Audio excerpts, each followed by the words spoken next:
నీ స్నేహితురాలొచ్చి చెక్కిచ్చినప్పుడు నాకు ఈ చెక్కొద్దు, నీ సహాయం వద్దని నువ్వెందుకు చెప్పలేదు? అంతా అయిపోయి ఇప్పుడు బ్యాంకులో డిపాజిట్ అయిపోయాక కూడా రేపో మాపో షాప్ ఓపెనింగ్ పెట్టుకునే టైంలో నువ్విలా మాట్లాడితే దానికి అర్థం ఏంటి? అత్తయ్య ప్లీజ్ మీకు దండం పెడతాను. అన్ని విషయాలు మీకు వివరంగా చెప్పలేను. చెప్పినా మీకు అర్థం కాదు.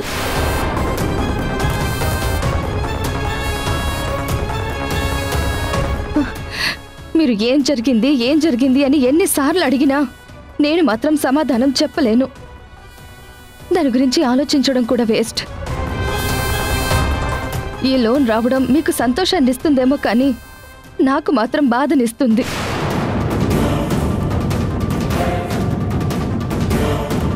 నా కన్నీళ్ళకి కారణం వింధ్య దగ్గర తీసుకున్న ఈ సహాయమే. అది నాకు చాలా చాలా గిల్టీగా ఉంది. అది నాకొద్దు. మనం ఇంకేదైనా పని చేసుకుందాం, ఇంకెలాగైనా కష్టపడి కుటుంబాన్ని పోషించుకుందాం. అంతేకాని నా స్నేహాన్ని తాకట్టు పెట్టుకుని నేను దీన్ని స్వీకరించలేను. దయచేసి అర్థం చేసుకోండి అత్తయ్య.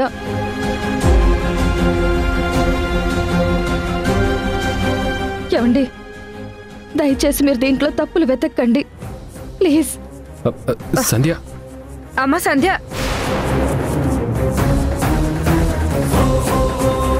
ఏదో జరుగుతుందిరా. చెప్పలేనంటుంది, చెప్పుకోలేను అంటుంది. సంతోషపడాల్సిన టైంలో తను కన్నీళ్లు పెట్టుకుంటుంది.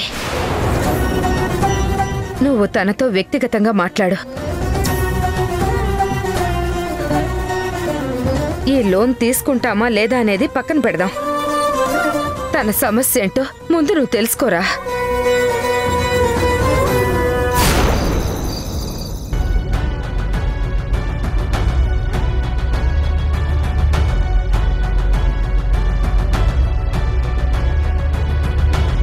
సిస్టర్ సిస్టర్ మళ్ళీ ఏమైంది? నువ్వు అలా కంగారు పడుతుంటే నాకు టెన్షన్ వస్తుంది. ఒకసారి వెళ్ళరా. ఇదిగో బావ ఫోన్. ఓపెన్ చేసి కాంటాక్ట్ లిస్ట్ అంతా చెక్ చేసి సిస్టర్. నేను ఎలా ఓపెన్ చేయాలి? అదేంటి, మీ ఆయన ఫోన్ పాస్వర్డ్ నీకు తెలీదా? పాస్వర్డ్ అంటే నేను ఎప్పుడూ అడగలేదు. చూసావా, నీకు అసలు ఏమీ తెలీదు. అయినా పెళ్ళైన మగాళ్ళకి ఫోన్లో పాస్వర్డ్లు పెట్టుకునేంత అవసరం ఏమొచ్చింది? సరే పోనీ వాట్సాప్ అయినా నీకు చూపిస్తాడా? లేదు. మరి ఫేస్బుక్లో మెసెంజర్ అని ఒకటి ఉంటుంది, అదైనా చూపించాడా? ఇన్స్టాలో కూడా మెసేజ్లు చేసుకుంటారు, అదైనా చూపిస్తాడా? లేదు మోనిక. కొత్త కొత్త యాప్స్ ద్వారా సీక్రెట్గా ఎవరెవరితోనూ చాటింగ్స్ చేస్తూ ఉంటారు. చెప్పకూడదు కానీ ఈ మగాళ్ళు పచ్చి దొంగోళ్ళు సిస్టర్. ఏ మోనిక, ఏంటా మాటలు? ఏదో మా ఆయన లాంటి వాళ్ళు ఒకరిద్దరు ఇలా చేశారని మగాళ్ళందరినీ తిట్టడం ఎంతవరకు కరెక్ట్? అయ్యో నీకు తెలియదు సిస్టర్. కావాలంటే నిజంగా మగాళ్ళు నిజాయితీ పరులే అయితే పాస్వర్డ్స్ అన్నీ ఓపెన్ చేసి వాళ్ళ ఫోన్లు వాళ్ళ కట్టుకున్న భార్యకి ఒక రోజంతా ఇవ్వమని చెప్పండి, ఒక్కరు కూడా ఇవ్వరు. అప్పుడు తెలుస్తుంది వాళ్ళు ఎంత దేశముదురులో అని. తెలివిగా అమ్మాయిల పేర్లు వాళ్ళ క్లాస్మేట్స్ పేర్లలాగా పెట్టుకుంటారు. మనం ఎప్పుడైనా చూసినా ఎలాగో ఫోన్ ఎత్తాం కదా. For example, A Ramu calling వచ్చిందనుకో, మనం గుడ్డిగా ఎవండి ఎవరు మీ ఫ్రెండు రాము అని ఫోన్ చేస్తున్నాడని ఫోన్ తీసుకెళ్ళి ఇచ్చేస్తాం. మనకి ఫోన్లో కనిపించేది రాము పేరు కానీ అవతల ఏ రాధో రంభో ఉంటుంది. అలా అమ్మాయి పేర్లు అబ్బాయి పేర్లుగా పెట్టుకుని మేనేజ్ చేస్తూ ఉంటారు. అంటే మా ఆయన కూడా సంధ్య నెంబర్ ఏమైనా నిక్ నేమ్గా పెట్టుకుని ఉంటారా? Exactly correct sister. ఇప్పుడు నువ్వు కరెక్ట్ పాయింట్కి వచ్చావు. సిస్టర్, ఇన్ని రోజులు బావ ఫోన్కి పదే పదే వచ్చిన నంబర్లు కానీ పేర్లు కానీ నీకేమైనా గుర్తున్నాయా? నేను అలా గమనించలేదు మోనిక. ఆయనకి ఫోన్స్ వస్తూ ఉంటే అలా మాట్లాడుతూ ఉంటారు. హా, ఇది అదే మన ఆడవాళ్ళు చేసే తప్పు. మన మగవాళ్ళు ఎవరితో ఫోన్లో మాట్లాడుతున్నారో, ఎవరితో చాటింగులు చేస్తున్నారో అన్నీ మనం చెక్ చేసుకుంటూ ఉండాలి.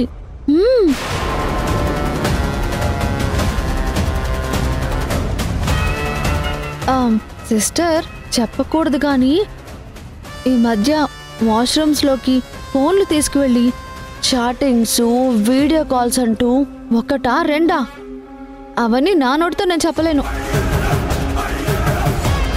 పైగా నార్మల్ కాల్స్ అయితే తెలిసిపోతుందని వాట్సాప్, ఇన్స్టా అంటూ ఆన్లైన్ కాల్స్ మాట్లాడుకుంటున్నారు. సిస్టర్, ఖచ్చితంగా ఆ చెక్ డిపాజిట్ అవ్వడానికి బావే కారణమై ఉంటాడు. నువ్వు ఎంతగా వాళ్ళని అలో చేసినా, కట్ చేసినా కూడా ఏదో ఒక రకంగా సీక్రెట్గా సంధ్యకి బావ ఫోన్ చేసి నేనున్నాను అని ధైర్యం చెప్పుంటాడు. నా గెస్ అనేది కరెక్ట్ అయితే వాళ్ళ మధ్య చాటింగు, వీడియో కాల్స్ అలా చాలా జరుగుతూనే ఉండుంటాయి.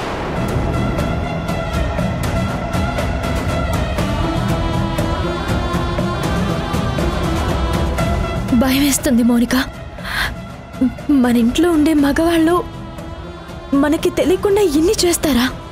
అబ్బా, అసలు ఇది చాలా తక్కువ సిస్టర్. మనకి తెలియకుండా ఇంకా చాలా చేస్తూ ఉంటారు. అయినా అందరి మగాళ్ళ గురించి మనకెందుకు, ముందు బావ గురించి చూసుకో. నువ్వు నన్ను సిస్టర్ లాగే ఫీల్ అవుతున్నావు కాబట్టి నేను ఒక సిస్టర్ లాగా నీ మంచి కోరి నువ్వు హ్యాపీగా ఉండాలని చెప్తున్నాను. ఫోన్ పాస్వర్డ్ భార్యకి చెప్పిన వాడే నిజమైన మగాడు అనిపించుకుంటాడు. బావ నీకు చెప్పలేదు అంటే ఖచ్చితంగా నీ దగ్గర ఏదో దాస్తున్నాడు. వెళ్ళి నీ భర్తని ఆ సంధ్య నుంచి కాపాడుకో సిస్టర్. చాలా థ్యాంక్స్ మోనిక. నాకు తెలియకుండా పాస్వర్డ్స్ పెట్టడం ఏంటి? నాకు తెలియకుండా నా కళ్ళు కప్పి ఇద్దరు ఎలా చాటింగ్ చేసుకుంటున్నారో, ఇద్దరు ఎలా కమ్యూనికేట్ అవుతున్నారో నేను చూస్తాను.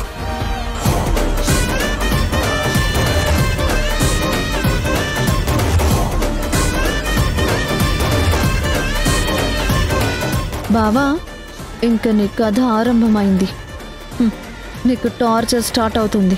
వింధ్య సిస్టరు సంధ్యనే కాదు, నిన్ను కూడా వదిలిపెట్టదు.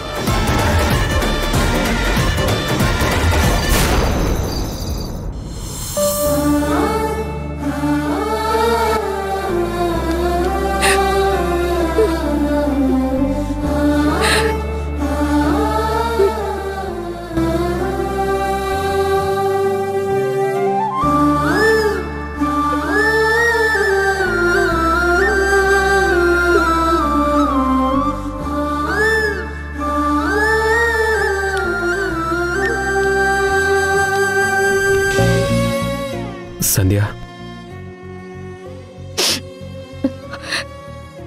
చండి, మీరెప్పుడొచ్చారు? నీ కన్నీళ్లు నీకు తెలియకుండానే కారిపోతున్నప్పుడు వచ్చాను సంధ్య. మనసులో ఒకటి పెట్టుకొని బయటకొకటి మాట్లాడడం నా సంధ్యకి ఎప్పుడూ రాదు. నా సంధ్య ఎప్పుడూ కళ్ళల్లోకి సూటిగా చూస్తూనే మాట్లాడుతుంది. మొదటిసారి కళ్ళల్లోకి చూడకుండా తలదించుకొని మాట్లాడుతుంది. నేనెప్పుడు చూడని సంధ్యని ఇప్పుడు చూస్తున్నాను. ఏం జరుగుతుంది సంధ్య? నా చేయి బాలాక కుటుంబ భారం మొత్తం నీ మీద పడ్డప్పుడు కూడా నీ కళ్ళల్లో నిరాశ కనిపించలేదు, ఈ కన్నీళ్లు కనిపించలేదు. మా అమ్మ ఆరోగ్యం కోసం నేను తపన పడుతున్నప్పుడు కూడా మొహంలో ఇంత బాధ నేను ఎప్పుడూ చూడలేదు. నా చెల్లి కోసం, ఈ కుటుంబం కోసం ఎన్ని సమస్యలు వచ్చినా ఎప్పుడు నిండు కుండలాగా చెక్కు చెదరనట్టుగా ఉన్న నువ్వు ఇప్పుడు ఏదో ఏదో పోగొట్టుకున్న దానిలా కనపడుతున్నావు. మా వల్ల నీకేదైనా సమస్య వచ్చిందా? ఏ సమస్య ఉన్నా మాతో చెప్పుకోమన్నాం, కానీ మేమే నీకేమైనా సమస్య అయ్యామా అని ఎంత ఆలోచించినా నాకు అంతు చిక్కడం లేదు. ఒకవేళ నీ కన్నీళ్లకు మేమేమైనా కారణం అయితే మమ్మల్ని క్షమించు సంధ్య. నువ్వు కంటతడి పెడితే నేను తట్టుకోలేను. నీ మొహంలో చిరునవ్వు తప్ప నీ కళ్ళల్లో ఈ కన్నీళ్ళని నేను చూడలేను సంధ్య.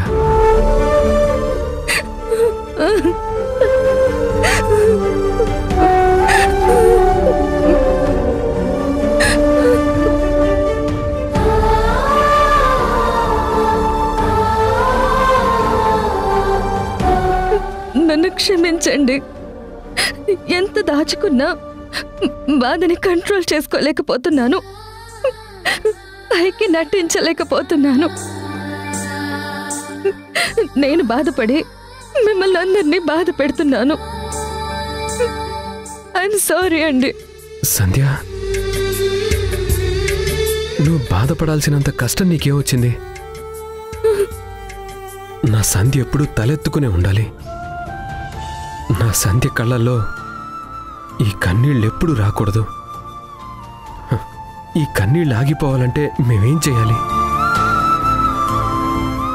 ఈ లోన్ వద్దనుకుంటే నీ కన్నీళ్ళు ఆగిపోతాయా?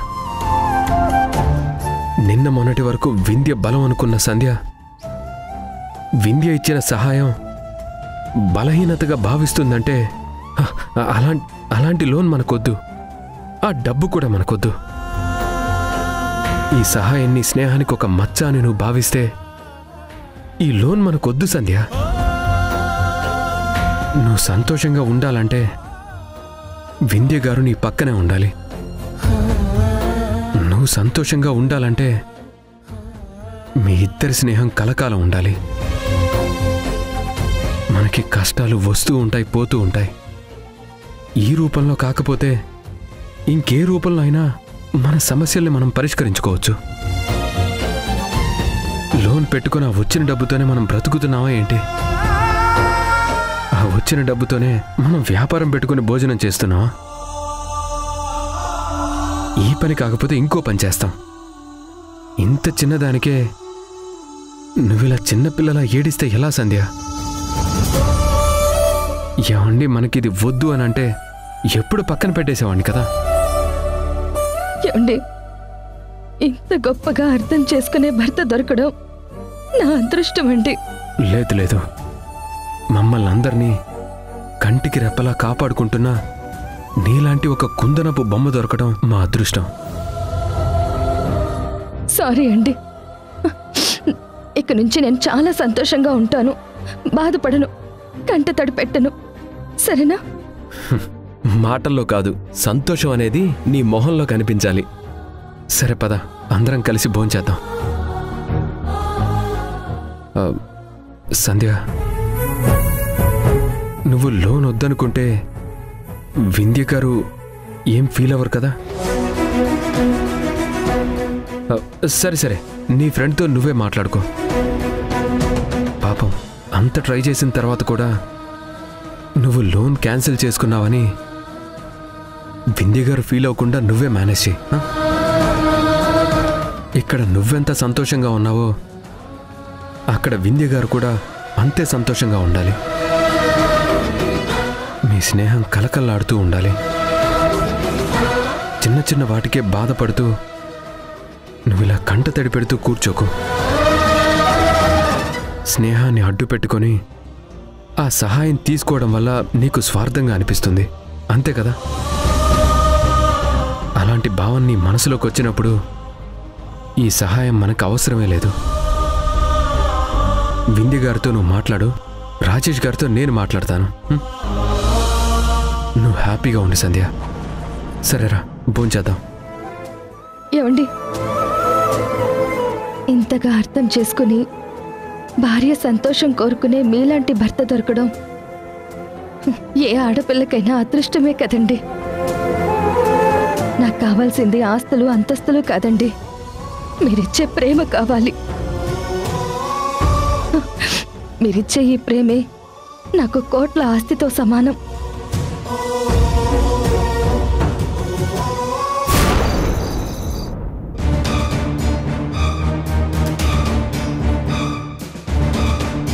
పెళ్ళైన మగాళ్ళకి ఫోన్లో పాస్వర్డ్లు పెట్టుకునేంత అవసరం ఏమొచ్చింది? అలా అమ్మాయి పేర్లు అబ్బాయి పేర్లుగా పెట్టుకుని మేనేజ్ చేస్తూ ఉంటారు.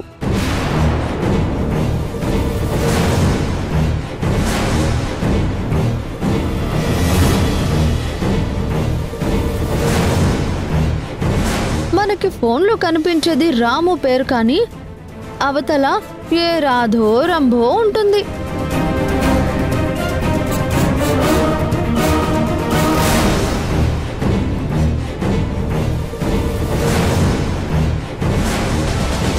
నా గెస్ అనేది కరెక్ట్ అయితే వాళ్ళ మధ్య చాటింగ్, వీడియో కాల్స్ అలా చాలా జరుగుతూనే ఉండుంటాయి.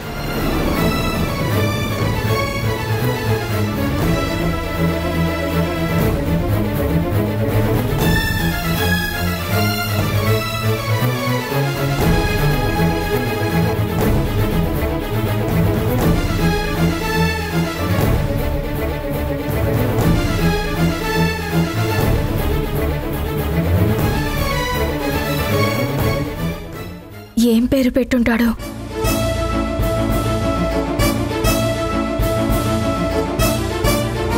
నా పేరేమైనా పెట్టుంటాడా?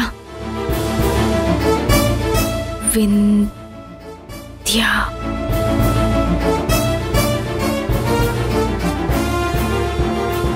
పాస్వర్డ్ సంధ్య అనే పేరు పెట్టుంటాడా? ఇప్పుడు సంధ్య అనే పాస్వర్డ్ కొట్టగానే ఓపెన్ అయిందనుకో, నేను మనశ్శాంతిగా ఉండలేను. ఇప్పుడు సంధ్య పేరు టైప్ చేసి కొత్త మానసిక ఒత్తిడులు నేను తెచ్చుకోలేను.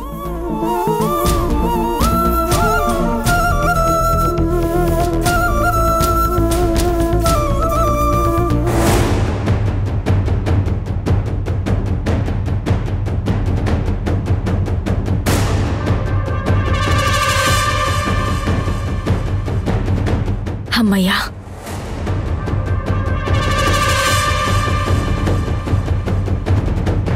మౌనిక చెప్పినట్టు ఫేస్బుక్, ఇన్స్టాగ్రామ్ చాటింగ్స్ మొత్తం ఓపెన్ చేసి తెల్లవార్లు చెక్ చేయాలి. ఏం పాస్వర్డ్ కొట్టాలి? ఖచ్చితంగా సంధ్య పేరే పెట్టుంటాడు.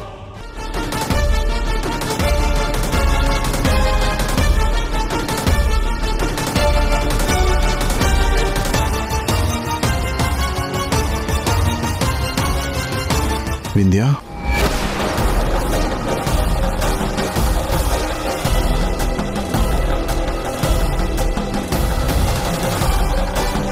ఏం చేస్తున్నావు?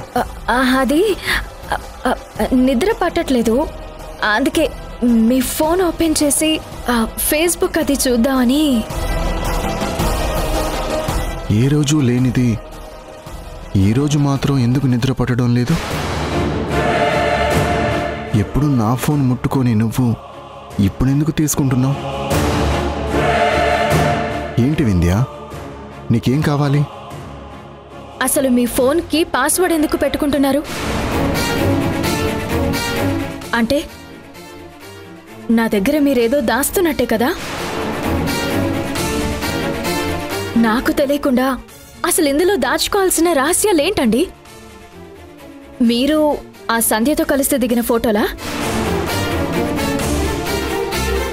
మీరు సంధ్య బయటికి వెళ్ళి ఏకాంతంగా గడిపిన వీడియోలా?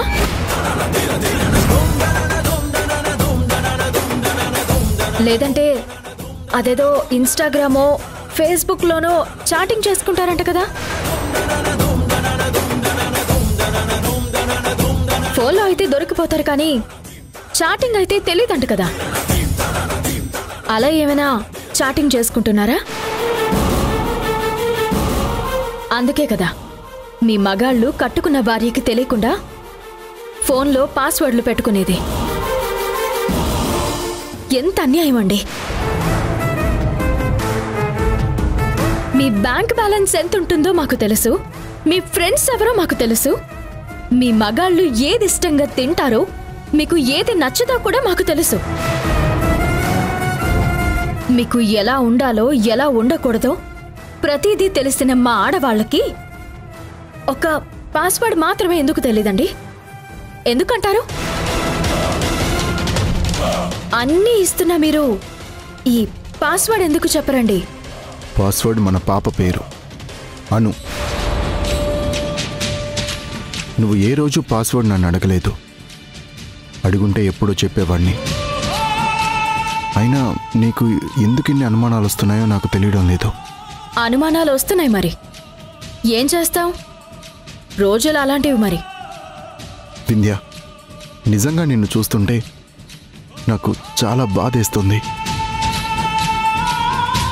నువ్వు ఇలాగే అనుమానాలు పెట్టుకుంటే సైకలాజికల్గా డిస్టర్బ్ అయిపోతావు. ఎవరు చెప్పారో ఎక్కడ చదివానో తెలియదు, కానీ ఎక్కువ ప్రేమున్నా తక్కువ ప్రేమున్నా అది చాలా కష్టం. అతిగా ప్రేమిస్తే ఇలాగే అనుమానిస్తారు. నా మాట విను. సంధ్య గారికి నాకు మధ్య ఏమీ లేదు. ఇది నీకు ఎన్నోసార్లు చెప్పాను, మళ్ళీ చెప్తున్నాను. నన్ను అర్థం చేసుకో. సరే, మీరు చాలాసార్లు చెప్పారు, నేను చెప్పాను కదా. నిజంగా మీకు సంధ్యకి ఏమీ లేకపోతే ఇప్పుడే సంధ్యకి ఫోన్ చేయండి.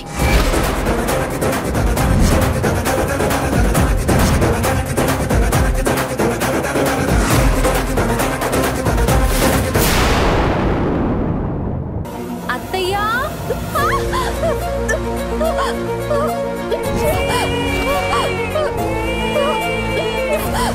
పాపరెత్తుకుని వస్తూ మెట్ల మీద నుంచి జారి పడిపోయిందమ్మా. ఇప్పుడున్న పరిస్థితుల్లో పేషెంట్ 4 వారాలు ఖచ్చితంగా బెడ్ రెస్ట్లోనే ఉండాలి. ఈ రోజు నుంచి నువ్వు కోలుకుని తిరిగి ఇంటికి వచ్చేంత వరకు సంధ్య మన ఇంట్లోనే ఉంటుంది.